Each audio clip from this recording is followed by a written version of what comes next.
Well, welcome everyone to the Wealthy Speaker Podcast. I'm your host, Jane Atkinson, and today we are talking about elevating your personal brand. I'm excited to welcome Kiirsten May to the show. Welcome, Kiirsten. Hi, thank you for having me. Hey, tell everybody about the business that you run. Sure.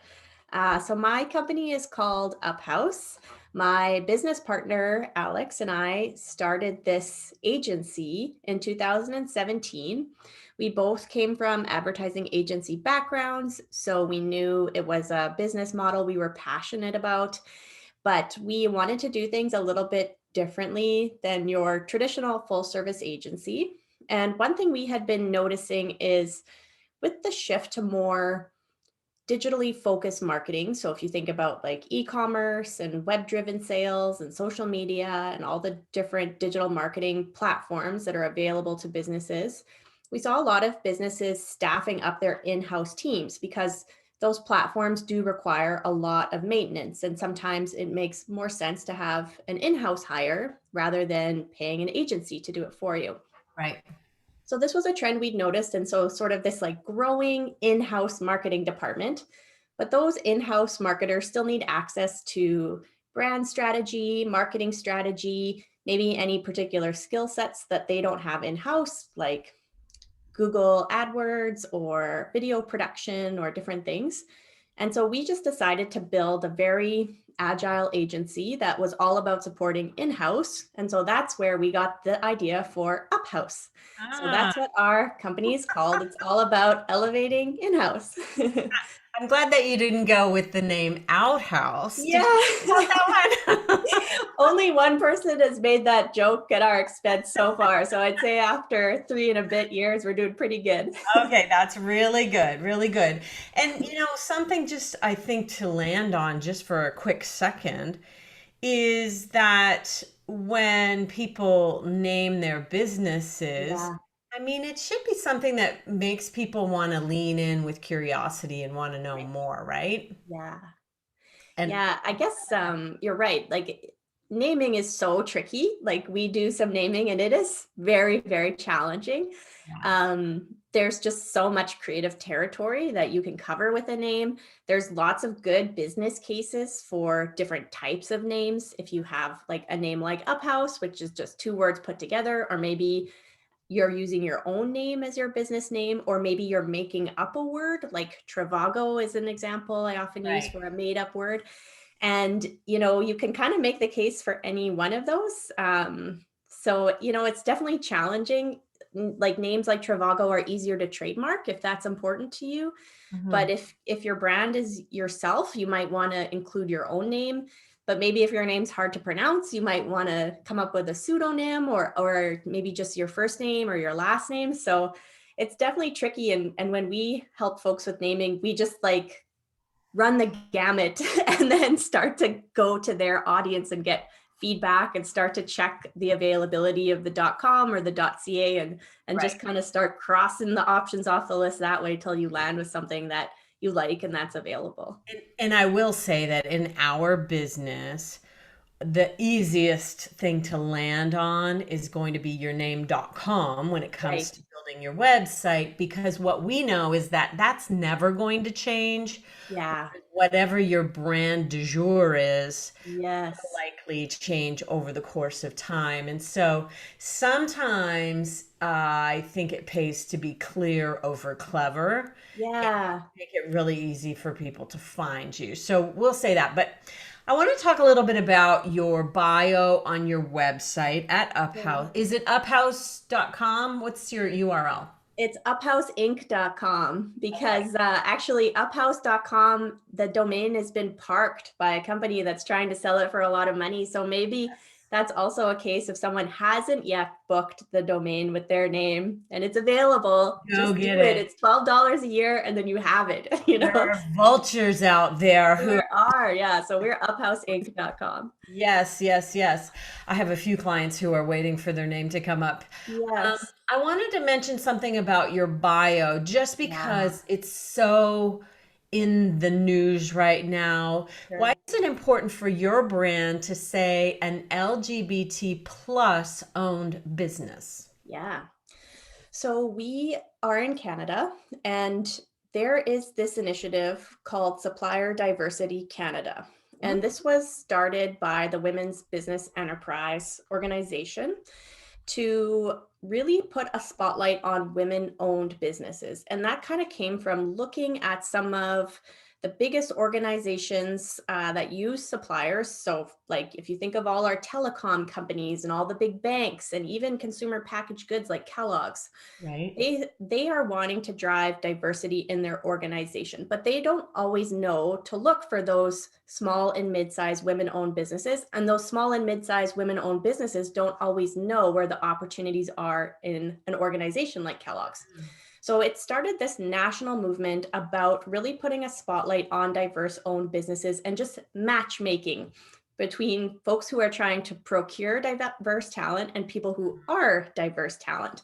And so we got connected to the Canadian Gay and Lesbian Chamber of Commerce. So that is where we have our Supplier Diversity Canada certification, being a gay owned business. Okay. So for us, it's, I think, just an awesome thing about this time that you can proudly say, like, yes, we are LGBT plus on your website. And it's not something that you need to maybe gloss over anymore, but a stake that you can own really proudly.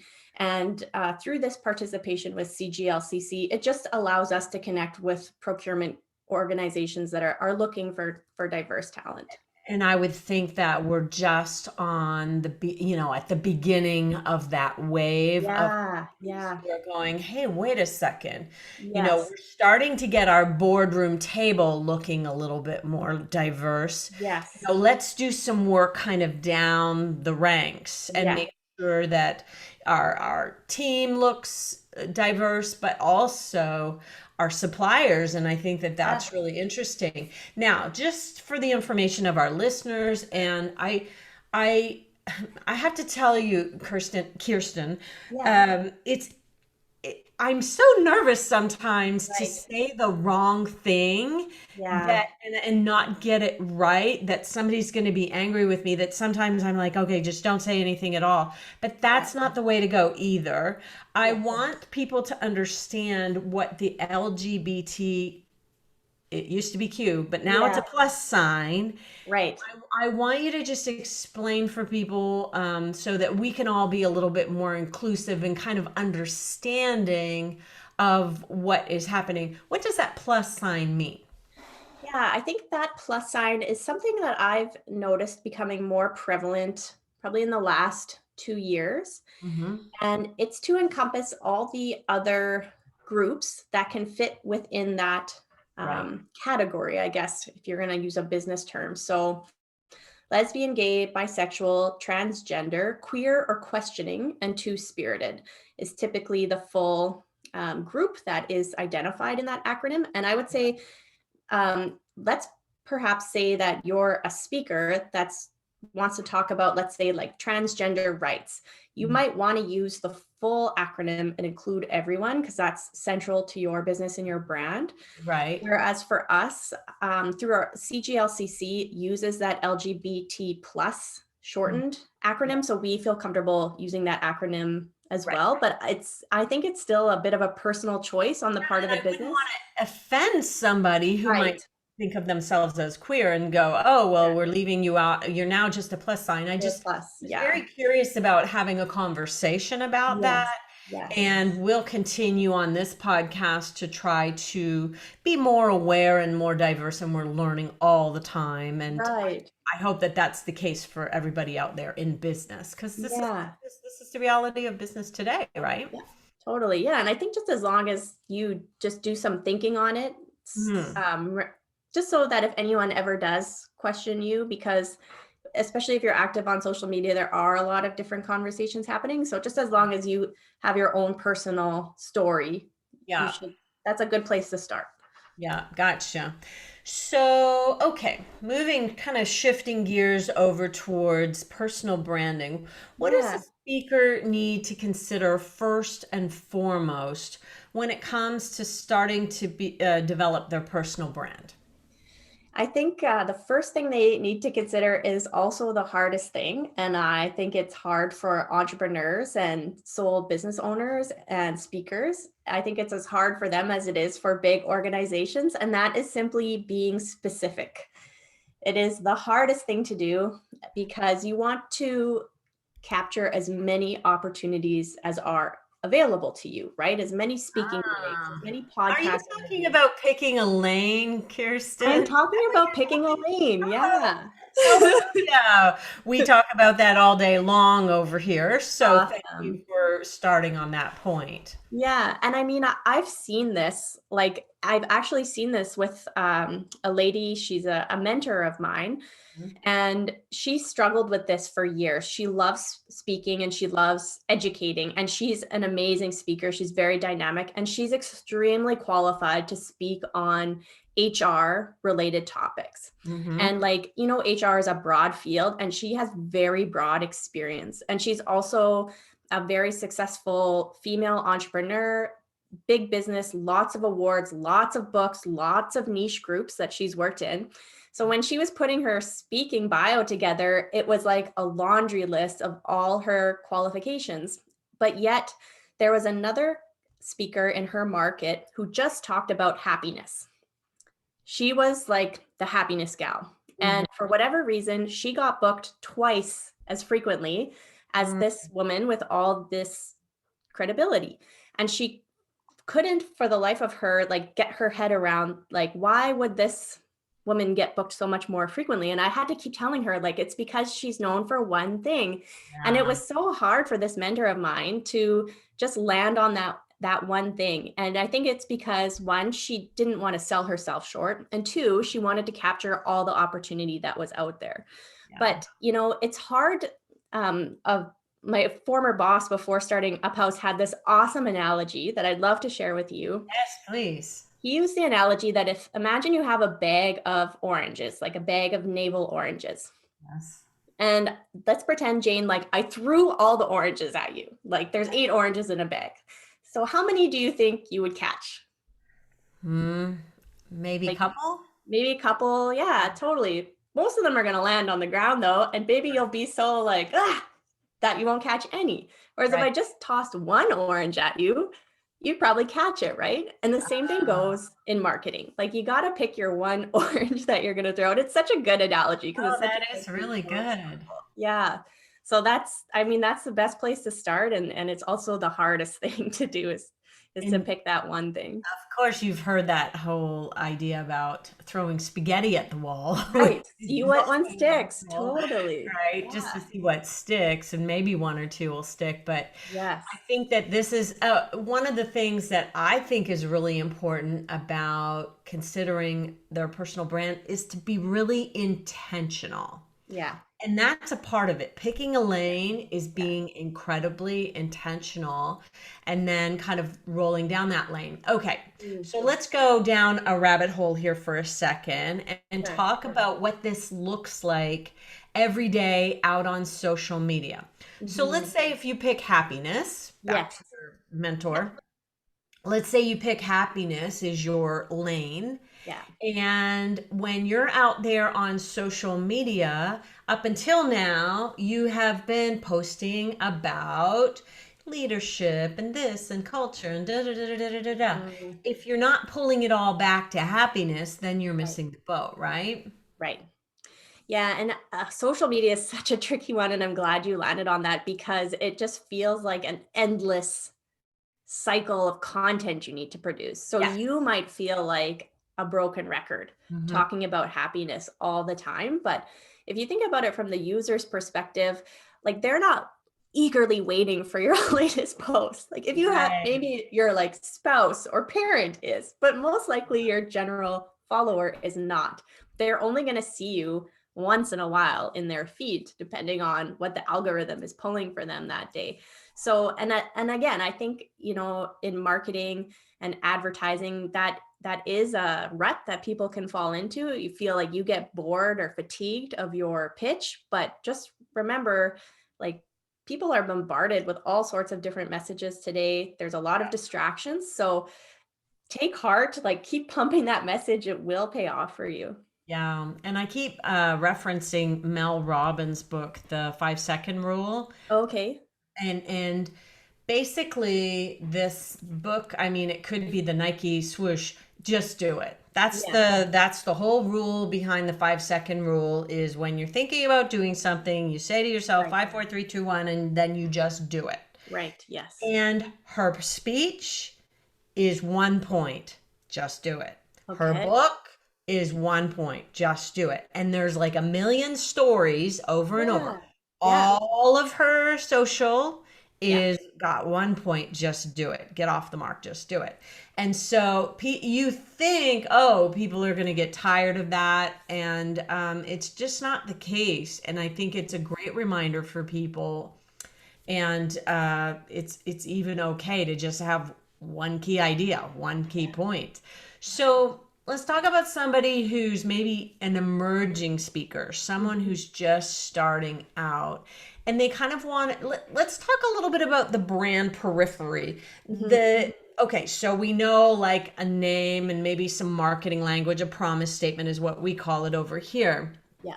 Let's set that aside for a second. Let's think about your personal brand in terms of how you want to be known. Right. If you're just starting out, like, do you want to be the contrarian? Do you want to be nice and always put out positive? Like, talk a little bit about how your clients need to think about their personal brand and how they want to be seen or land. Sure. So, I mean, most likely as a speaker, you've got to pick something that feels authentic to you, right? So, and something that you think as we just discussed, like you can really pound the pavement on it and you're not going to get fatigued about it. So it's got to be a topic that excites you.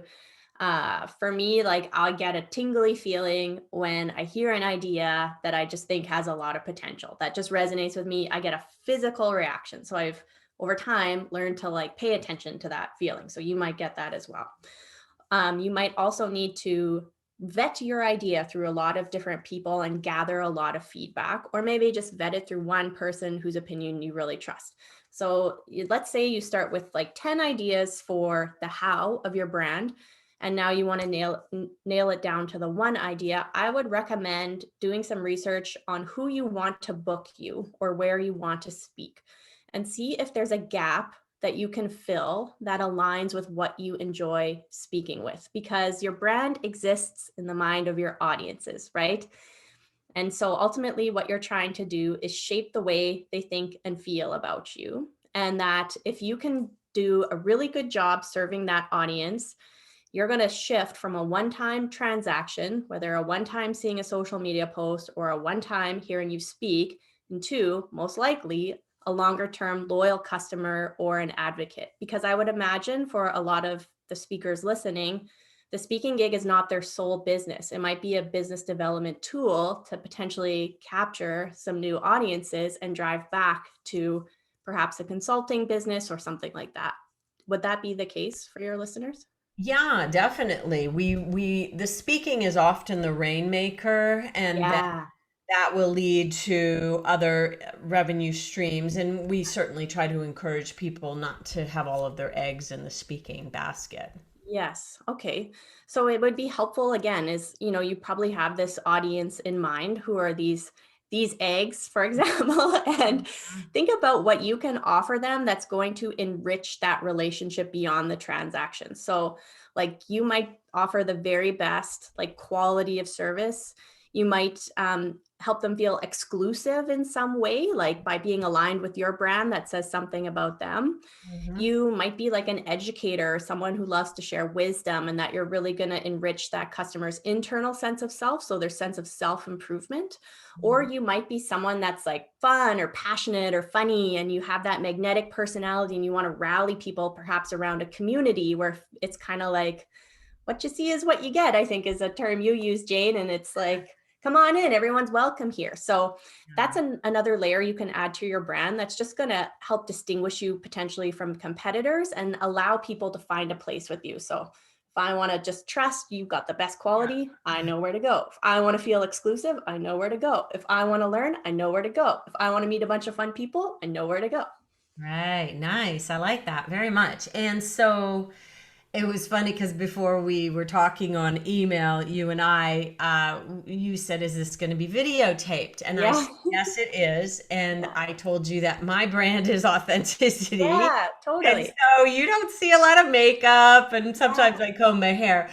But I mean, really, and if the dog barks on the podcast, then we're like, okay, well, our brand is Yeah. authenticity. Like having kind of these markers for yourself that allow you to recognize and sometimes it takes a little bit of time to really figure out It who does. you are and Yes. who you are going to be to your customers as well. Yes.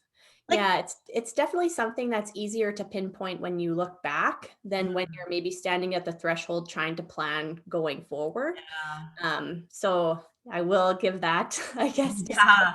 yeah. Interesting. I wonder if your personal brand also kind of brings into play boundaries. Like, who do I want to be for my clients? So, my role is not to make people dependent on me as a coach, it's Right. to be more as a guide and to help you make decisions for yourself. Right. So I think even understanding things like that, like who do you want to be to your clients, Yes. could be something that they could just be thinking about, right? Yeah. And we talked at the start of our conversation today about being specific. And that's another way you can be specific in the audience you want to serve is thinking about who you want to attract, but also thinking about who you don't want to attract. And Yes. of course, like no one wants, it's easy to say, like, I don't want to work with jerks. It's like, well, no one wants to work with jerks.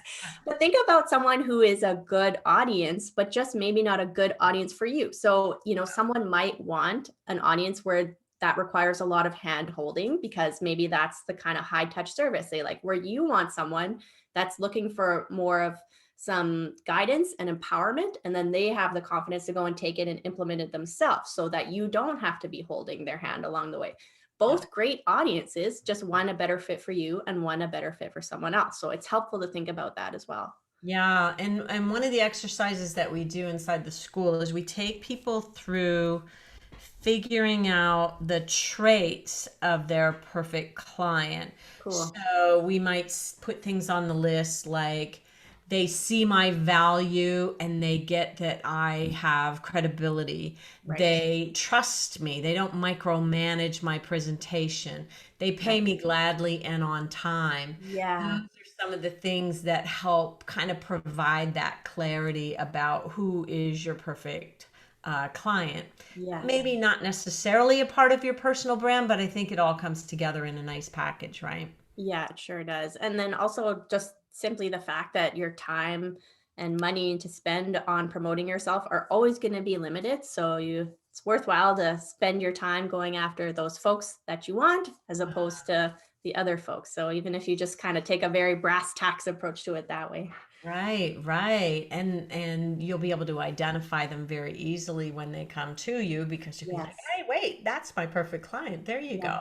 Yes. Okay, so we also have a lot of listeners who, especially post-COVID, may be thinking about reinventing themselves. Mhm. So, what are some ideas that you have coming from, okay, I have a brand and they want to reinvent? Mhm. Where would be some good places to start? I think the most important thing they can do is just talk to some outsiders. So just talk to someone else. I think sometimes as entrepreneurs and business owners, we tend to want to focus on the things that we had to work the hardest at because that gives us the greatest sense of accomplishment. But from a brand or marketing perspective, that might not be the most grabby thing for others. And Hmm. so sometimes it can kind of help to pull those blinders off just by talking to other folks. So like a good place to go would be someone who knows nothing about professional speaking, like absolutely nothing, so that they're not going to come with sort of the same assumptions as someone who is a professional speaker. Hmm. Because most likely they are going to approach it from an innovative place because they don't know what is tradition in that space. Right. And it's, kind of a great time to do that. Before you might have thought like, well, who's in my geographic location that I could go for coffee with? But Right, depending on where you live, that might not be an option. right. So in a way, you could have a virtual coffee with anyone, anywhere in the world. That's true. Tapping your LinkedIn network to see, is there anyone neat who you think has a neat perspective that Hmm. you would be willing to meet for a quick virtual coffee, and perhaps you position it as an exchange, like, I'm looking for your help brainstorming some ideas for my business. I'd be happy to help brainstorm some ideas for your business. And then, just tell them where you're at, maybe pitch some of your ideas and see what they give back to you, because most likely they'll help you uncover something you might not have thought of on your own that could potentially be worth your while as you reinvent your brand. I love that. And could you include past clients in that Oh, for sure. research? Yeah, nice. Yeah. I love going, so I miss it right now. I'm not doing it, but I love hopping on the train once a quarter and going to Toronto for Strategic Coach, which is Dan Sullivan's group. And he started out as being a coach for people who were mostly financial advisors. And so but he's expanded beyond that. So when I go to my quarterly meeting with them, I might have a financial advisor across from me, but I have a farmer who's like got a lot of a big business farm on one Yeah. side of me, and I might have like an app developer on the other Me. side of me. And Yeah. I love the richness of those conversations because they're completely outside of speaking. And I Yeah. have grown so much just from having, being in the Yeah. room and trying something different. I think that's been incredibly helpful. And So, it's even a fun exercise to think about, like, that app developer. Like, how did they conceptualize their app, get the minimum viable product together, test it, brand it, and launch it?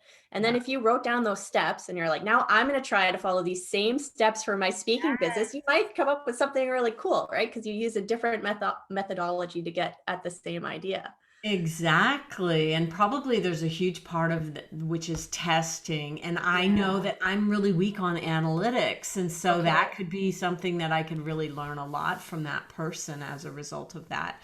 And Right. the farmer, he does a lot with his soil and testing and knowing what Yeah. crops to put in there. And that's an interesting conversation too. And I Yeah. just love business. Like I like talking whenever I'm driving down the road, I'm always looking at the names of business and I'm like, Oh, yeah. what do those people do in there? I have no idea based on what I'm seeing on this sign right now. So I Yeah. think a lot of people really need that marketing help, don't you think? Oh, yeah. Especially small business owners. Oh, for sure. And I think like your example of driving down the road and looking at how other people have solved a creative challenge is a Mm. great exercise. Like for me, I like to go to the different advertising news publications like Adweek and Strategy Magazine and look at the different advertising campaigns that are out in the market, and then look at like what was the product and what was the big idea or the concept in their ad, and then work it back and try to think like, how did they get here? Yeah. Was there like an approach or like a trick or a different way they kind of unpack that problem that led them to this outcome? Because if you can kind of learn the steps, then you can put those steps in your own little toolbox and like whip them out. you know every time you run into a challenge, you kind of just have different resources to lean on, rather than maybe always trying to solve it the same way, or solve it by yourself at the 11th hour, which is never great for coming up with new ideas. For sure. Okay, so a question. Um, you said the big idea. Right. And I think that the big idea is really, really important for speakers in that they Mhm. have some sort of headline Mhm. that allows people to go boom. So we call it a promise statement over here. Yeah. It could be a promise statement that's surrounded by a headline. There's lots of different ways that it could come. Won't get too technical about it. I'm trying to find in my feed. I shared this promise from a coach. Oh, here it is. This is so good. So this girl is called the breakup coach. Cool. And her promise is get over your ex in 3 months or less. Okay, cool. Like, how good is that promise? I mean, number one, you know exactly what the promise Yeah. means. And Yeah. number two, you're like, yes, that's what I want because who Right. doesn't want to get over their ex faster, right? I Yeah, know yeah. some people might be a little skeptical, but I just thought, wow, that is so clear and so concise. Like, Yeah. talk a little bit about the big idea and what do you think makes a big idea? Like I said before, we often have to take clear over clever, but Right. if you can get to clever like this girl did, then I think Yes. that's pretty cool. Yeah. Okay, so a couple things. So her, I guess, title or her name of her business is the breakup coach. Yeah. So if you think about that, there's like oodles of different big ideas that you could attach to that. If you just think about like all the different aspects of a breakup, she could lean into any number of them. But get over your ex in 3 months or less. Like, so that's the big idea that she's rolling with right now. Like in 2 years' time, it might be something different. But so she's got this one, like it kind of rhymes. It's a sound rhyme, Yes. right? Like not a Yes. literary rhyme. So that's good. The two parts of the line have the same number of syllables, right? So it's kind of has that bit of a Cadence. repetition and it rolls off your tongue. Yes. It's got a very clear promise, like this is what's going to happen by this date. And Right. I think potentially some people might get over their ex faster. Some people might need 4 months, but that's, we kind of get the idea that she has likely this 9-step process or whatever that your Yes. average person can accomplish in 3 months. Yes. So she's also, while she's being specific, she's kind of being general, as we Yes. are for advertising and marketing. Um, and so I think like a good big idea is something that has legs. So if you like wine, like if you get a good wine and you swirl it in the glass, like all those little I legs love good down the bottom. legs on a wine. There Right. And you so go. you're Now like, we're really speaking my language. this is a good glass of wine. Yes. And you could tell the same thing with your big idea. If you think like, oh, that one line or rhyme will let me talk about all these things, and Mhm. I could talk about the emotional side. I could talk about separating your assets. I could talk about all Mhm. these different things under this one line. That's how you Right. know you have a good big idea. It has legs. Okay, well, I'm sure there are a lot of people thinking about this after listening to Yeah. this one. They're going to be going back to their headline to say, Right. am I Yes. doing the trick? So, when we talk about our marketing and speaking, we often say, there's a brand and there's a promise. Tell me if this flies for you. You're a true professional. I'm an amateur marketer, so I don't want to, I would lean towards you being the Okay. one who knows the most. I often say that it's very similar to a book title and a Okay. subtitle. Mm. So I'm looking here at, this is how I hold my microphone up, actually. I've got a stack of books. Okay. So I've got my own book, The Wealthy Speaker 2.0. The subtitle is, like you might know what that is based on the title, The Proven Formula for Building Your Successful Speaking Business. Mm-hmm. And so that really, the subtitle is doing the heavy lifting and it's Right. really explaining what Right. it's all about. Is is that a okay analogy in your world? Mm-hmm. So when we think about like a tagline, let's say, so you got the name of your business and then maybe you have a tagline or a slogan Yes. that And goes we with call it. that a promise. So we're on Right. the same page. Yes. Totally. Yeah. So if you can be descriptive or you can be inspirational.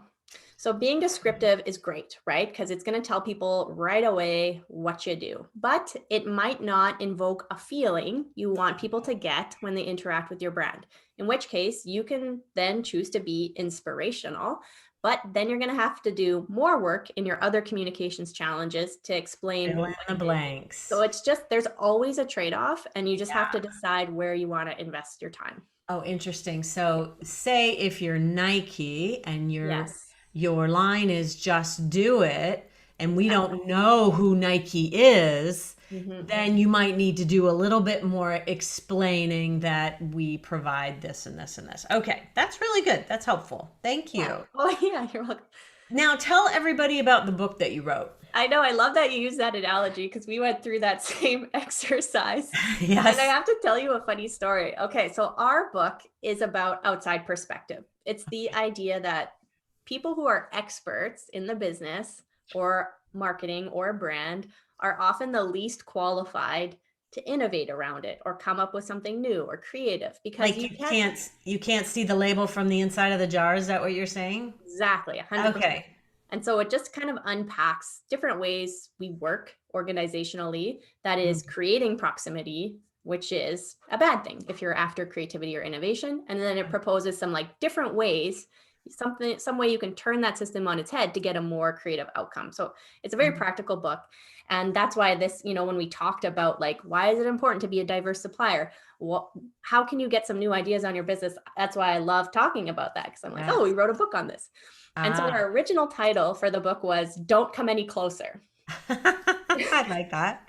But our publisher said, like, no, that's too nebulous. The title of Yeah. your book should be the core concept, which is the proximity paradox. Okay. And then our book was released on Friday, March 13th, which was the same day that Perfect. Manitoba went into lockdown. Yeah. Perfect timing. Perfect timing. We were My like, don't come any goodness. closer would have been the perfect time. Oh my gosh. They would have been like, this is a COVID book. I know. Oh, that's funny. Yeah. Now, tell me what the subtitle is for the proximity paradox. It's how to create distance from business as usual and do something truly innovative. So, with that particular subtitle, we chose that because it identifies it as a leadership or business book, and so that's why we use that Beautiful. title. Which And is then talking important. about innovation as being, if that's what you're after in your business, then this is a book for you. I love that. Okay. And so people can get the book in the US, Barnes and Noble, Amazon, Yeah, in Canada, yeah. Indigo, and where did Amazon as well, Amazon? Okay. or Chapters, Indigo, Chapter. and then Yeah. also if you're an audiobook person, it's on Audible as well. Oh, nice. I'm Yeah. thinking about, I just finished my latest book is called Scaling Your Speaking Business, and Cool. I'm waiting to hear if enough people ask me for it on Audible, I'll put it on there. But I'm Oh yeah. waiting. So there you go. There's your cue, everybody. Get in touch Yes. and let me know if you want to hear it on Audible. Yes. All right. So tell everybody how they should get in touch with you. Yeah, I mean, they can get in touch with me directly, Kiirsten May. Like I'm on all the social medias. If they're interested in seeing what we do at Up House, we have a great social media game. I think our Instagram game is awesome. And Oh, so they could, yes, there's lots of fun. And if you're kind of looking for creative inspiration, it's a good place to go, or to see how we tackle creative challenges. We do lots of case studies and different things that explain sort of our thinking and methodology. So Instagram what's is a the good place Instagram handle? at Uphouse Inc. Uphouse. INC. All Yeah. right, we're going to put all that in the show notes, everybody. If you're looking for the show notes anytime, come over to speakerlauncher.com and click on the podcast, and you will see the biggest version of the show notes. We do teeny tiny ones out on Apple and all of the places, and we do the full-blown beauties over at speakerlauncher.com. Well, Kiirsten, this has been so much fun talking to you about marketing, and thank you so much for being here. I really appreciate it. Thank you so much. I also really enjoyed it. I feel really energized and jazzed up about personal branding. So I think, Yay, let's we gotta do go more take of it. on the world. I love it. Exactly. Yeah. If you feel energized and revved up and ready to take on the world, hey, let us know that you've been listening. Leave us a rating, leave us a review. And so we will know that the show has had impact. With that, we will say, see you soon, wealthy speakers. Bye for now, everyone.